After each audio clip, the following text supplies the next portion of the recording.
হে hello everyone, সুইত Pal from Riks creation চলে এসেছি আমি নতুন একটা ব্লগ নিয়ে তোমাদের সাথে। ব্লগটা হলো, তোমরা দেখেই বুঝে গেছো বিয়ে বাড়ির। হ্যাঁ, বিয়েটা কার ছিল? হ্যাঁ, সাগরদার। সে হচ্ছে আমার অফিস একজন কলিগ, তো তারই রিসেপশনে আমি গিয়েছিলাম। তো গিয়ে কী করলাম সেটা তোমাদের সাথে শেয়ার করছি। প্রথমে তো তোমরা দেখে নিলে, এটা আমি একটা গিফট দিয়েছি নিজের তরফ থেকে। তো গিফটটা আমার বেশ পছন্দের ছিল, মানে নিজে ভেবে নিয়ে এটা কাস্টমাইজ করে আর কি তৈরি করিয়েছিলাম গিফটটা। তারপর আমি রেডি হয়ে নিলাম, ট্রেডিশনাল পরেছিলাম অ্যাটায়ার, ধুতি পাঞ্জাবি। তো লুকটা কীরকম হয়েছে তোমরা কমেন্ট সেকশনে জানিও।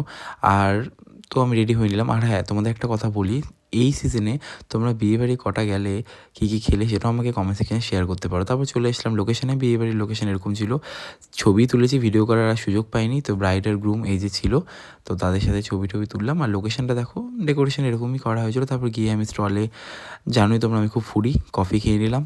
আর লোকেশানে এই মোটামুটি তখন ভিড় হওয়া শুরু হচ্ছিলো। তারপর আমার যেটা পছন্দের ছিল স্টলে, সেটা হচ্ছে সুইট কর্ন, সেটা আমি খেয়ে নিলাম। তারপরে খেলাম চিকেনের পকোড়া, তো সুইট কর্নও খেলাম। তো যাই হোক, তারপরে চলে গেলাম ফুচকা স্টলে। ফুচকা তো আমি অনেকগুলো খেয়েছি, ফুচকাটা বেশ ভালোই ছিল। আর যেটা তোমাদের বলার, যে ডেকোরেশন কিন্তু খুব ভালো হয়েছিল। এই যে গনু বাবাকে দেখিয়ে দিলাম তোমাকে। তারপর আমরা খেতে বসে পড়লাম, মানে সবাই মিলে একসাথে খেতে বসলাম। তো আমি একটু স্টাইল মেনে নিলাম, মেনু কার্ডটা এরকম ছিল স্টাইলে। তো বেশ তখন মোটামুটি ভিড় হওয়া শুরু হয়ে গেছিলো। তারপরে এই যে খাওয়ার টেবিলে বসে জল দিল, তারপরে এই যে দিয়ে দিল খাওয়ার প্লেট। তো তোমাদের সাথে ভিডিওর মাধ্যমে শেয়ার করছি কী খেলাম। আর তোমরা কটা বিয়েবাড়ি খেলে, কী কী খেলে, সেগুলো অবশ্যই কমেন্ট সেকশনে শেয়ার করো। আর অনেক দিন হয়ে গেল তোমাদের সাথে ব্লগ শেয়ার করা হয় না, তাই ভাবলাম এই ব্লগটাই শেয়ার করি, যেহেতু এখন বিয়ের সিজন চলছে। আর যাই হোক, তারপর আমি খাওয়া শুরু করলাম। প্রথমে দিল ওই নান আর একটা ছোলার তরকারি, দেন ভাত, ডাল, স্যালাড। তো এই মাছের পিস আমাকে দুটো দিয়ে দিয়েছিলো, কাতল কালিয়া মেবি ছিল, ফ্রাই দিয়েছিল, পাবদা ছিল, তোমরা দেখছো ভিডিওতে। যাই হোক, একটু লোভ লাগছে, কিন্তু আমি তো পুরো জম্পেশ খেয়েছি। তারপর বাসন্তী পোলা দিয়েছিল, ফ্রাই দিয়েছিল, তারপরে হচ্ছে লেবু দিয়ে ডাল দিয়ে প্রথমে খেলাম। তারপরে এই যে পিস দিয়েছিলো। আর যেটা হয় বিয়েবাড়ির মাংসতে তো বেশিরভাগ চর্বিই থাকে, মাটন আর কি। তো সেটাও আমি খেলাম, তো মোটামুটি ভালোই লাগছিলো।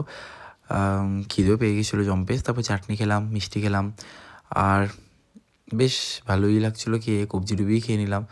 তো আর হ্যাঁ, এটাই বলবো তোমাদের, তোমরা কারা কারা বিয়েবাড়ি খেতে পছন্দ করো? অবশ্যই সবাই পছন্দ করো, অনেকেই আছে যে বিয়েবাড়ি যেতে বেশ ভালোই লাগে। তো তোমরা কটা বিয়েবাড়ি ইনভিটেশন পেলে সেটা আমাকে কমেন্ট সেকশনে জানিও।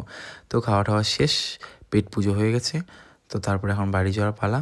আর আমি তো আর কি কবজি ডুবিয়ে খেলাম, তারপরে এই একটু স্টাইল মেরে কেত মেরে নিচ্ছিলাম বিয়েবাড়িতে। তো হয়েই গেল। আর তো যেটা তোমাদের বললাম, আর হ্যাঁ, আমার লুকটা কীরকম হয়েছে এটা তোমরা কিন্তু কমেন্ট সেকশনে অবশ্যই জানিও। ধুতি পাঞ্জাবিটা ডিজাইনার পরেছিলাম। ব্রাইড গ্রুম এর একটু কিছু ক্লিপ নিলাম, ভিড় ছিল। তারপর লাস্টে যেটা হয়নি, জম্পেশ আইসক্রিম, সেটা খাওয়া হয়নি, সেটা খেয়ে নিলাম।